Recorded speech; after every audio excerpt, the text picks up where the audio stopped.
والصلاة والسلام علیکہ یا رسول اللہ وعلی آلہ وصحابہ یا سیدی یا رسول اللہ۔ تاجدار ختم نبوت زندہ باد زندہ باد زندہ باد۔ من سب نبیا فاقتلہ فاقتلہ۔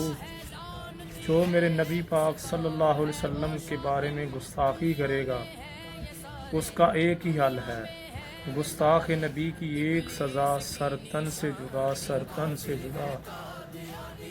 ہم گنہگار ضرور ہیں، ہم گنہگار ضرور ہیں یا رسول اللہ، ہم گنہگار ضرور ہیں، ہم گنہگار ضرور ہیں، لیکن یا رسول اللہ، ہم گنہگار ضرور ہیں یا رسول اللہ، لیکن جو بھی گستاخ اٹھے گا اس کو ہم کاٹ کے رکھ دیں گے۔ ہم اپنے نبی پر پہرا دینے کے لیے ہر دم تیار ہیں، اور جو ہمارے نبی کے بارے میں کوئی برا بھلا کہے گا ہم انشاءاللہ ہرگز برداشت نہیں کریں گے۔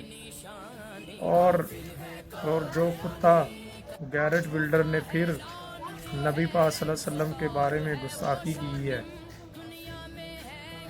میں سرکاری سطح طور پہ یہ کہنا چاہتا ہوں کہ ہمارے لاکھوں نہیں کروڑوں مسلمانوں کے دل دکھے ہیں، اور اس کتے ویلڈر کو غلام ڈالیں، کیونکہ ہمارے لاکھوں اور کروڑوں مسلمانوں کے دل دکھے ہیں۔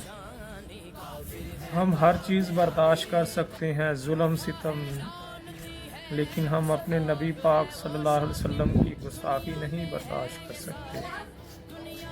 اور میں حکومت سے مطالبہ کرتا ہوں کہ گیرٹ بلڈر جو کہ عالمی سطح پر اس کے بارے میں گستاخی کے بارے میں بات کی جائے کہ وہ کیوں کتا ویلڈر ہر گستاخی کرتا ہے۔ میں حکومت سے مطالبہ کرتا ہوں کہ اس کا فی الفور ایکشن لیا جائے تاکہ ہمارے دل ٹھنڈے ہو سکیں۔